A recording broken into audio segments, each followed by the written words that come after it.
Welcome to mega 9 TV. నేను కావ్య.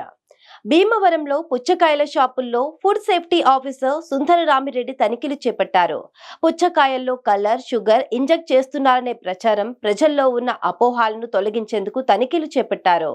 భీమవరం మావుల్లమ్మ ఆలయం వద్ద పుచ్చకాయల హోల్సేల్ షాపులో పుచ్చకాయను కట్ చేసి కాటన్ తో చెక్ చేశారు. పుచ్చకాయలోని ఎరుపు రంగు కాటన్ కు అంటుకుంటే రంగులు ఇంజెక్ట్ చేసినట్టు గుర్తిస్తామని ఫుడ్ సేఫ్టీ ఆఫీసర్ సుందర రామిరెడ్డి అన్నారు. పుచ్చకాయలకు కెమికల్ ఇంజెక్ట్ చేసిన భాగంలో ప్యాచెస్ గా ఏర్పడుతుందని అన్నారు. భీమవరంలో చేసిన తనిఖీల్లో పుచ్చకాయల్లో ఎటువంటి కెమికల్, కలర్ ఇంజెక్ట్ చేసినట్టు గుర్తించలేదని అన్నారు. పుచ్చకాయలు స్వచ్ఛంగా ఉన్నట్టు గుర్తించామని అన్నారు. పుచ్చకాయలు ఆరోగ్యానికి మంచిదని, ప్రపంచంలో పుచ్చకాయ 3వ స్థానంలో ఉందన్నారు food safety officer Sundar Ramireddy అన్నారు.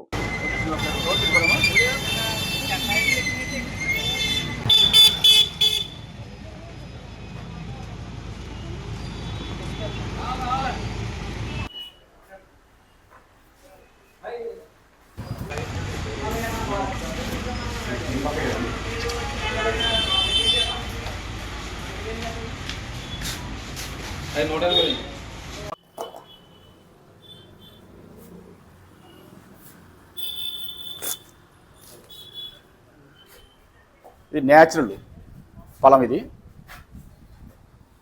ప్రపంచంలో మూడో అత్యంత రుచికరమైనటువంటి ఫలం. ఇది ప్రపంచంలో అత్యంత రుచికరమైన ఫలం, మూడో ఫలం ఇది. ఈ పుచ్చకాయ వచ్చేసి అందరికీ ఆరోగ్యకరమైనది. దీంట్లో ఎక్కువగా నీటి భాగం ఉంటుంది, అన్ని మినరల్స్ అన్నీ ఉంటాయి. వేసవి కాలంలో ఇది ఒక కాటన్ వేస్తున్నాం. ఈ కాటన్ వేయడం వలన అది ఈ కాటన్ వచ్చి పీల్చుకొని ఎరుపు రంగుగా మారితే ఆ కాయ వచ్చేసి కల్తీ కలిగిందని మనము చెప్పుకోవచ్చు. అదే దీంట్లో కలర్ రాలేదంటే ఆ న్యాచురల్ కాయ పండిందని అర్థం. అది భీమవరం పట్టణంలో మావుల్లమ్మ గుడి పక్కన ఉన్నటువంటి పుచ్చకాయల హోల్సేల్ దుకాణంలోకి వచ్చేసి మేము తనిఖీ చేయడం జరిగింది. హోల్సేల్ దుకాణంలోని పుచ్చకాయలను పరిశీలించి వాటి యొక్క నాణ్యతను ఒక కాయను కట్ చేసి వాటి మీద కాటన్ టెస్ట్ చేయడం జరిగింది. ఆ కాటన్ టెస్ట్ను దాని మీద పరిచినప్పుడు ఎటువంటి కలర్ రాలేదు అంటే దాని అర్థం ఈ పుచ్చకాయలో ఎటువంటి కల్తీ కలదు అని చెప్పేసి చెప్పవచ్చు. అదేవిధంగా పుచ్చకాయలను మీరు ఎన్నుకోవడం ముఖ్య ఉద్దేశం ఎట్లుంటుందంటే, పుచ్చకాయ బాగా గుండ్రంగా ఉండే కాయ రుచికరంగా ఉంటుంది. కొద్దిగా కోసుగా ఉండే కాయ వచ్చేసి రుచి తక్కువగా, నీళ్ళు ఎక్కువగా ఉంటాయి. పుచ్చకాయ కల్తీ కలిగిందంటే వాళ్ళు తొడిమి దగ్గర ఇంజెక్ట్ చేసే అవకాశం ఉంది. అదే విధంగా ఉపరితలం మీద కూడా ఇంజెక్ట్ చేసే అవకాశం ఉంది. ఆ ఇంజెక్ట్ చేసిన దగ్గర ప్యాచెస్ కంటే పుచ్చులుగా అయిపోయి గట్టిగా ఉపరితలం గట్టిపడిపోతుంది. దానికి సింపుల్ ఉదాహరణ. అదేవిధంగా తొడిమి దగ్గర ఇంజెక్ట్ చేస్తుంటే తొడిమి దగ్గర కూడా బాగా ప్యాచెస్ వచ్చేసి గట్టిగా టెంకలాగా అయిపోతుంది.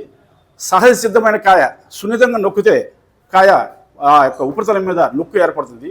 అదే చిన్న ఉదాహరణ.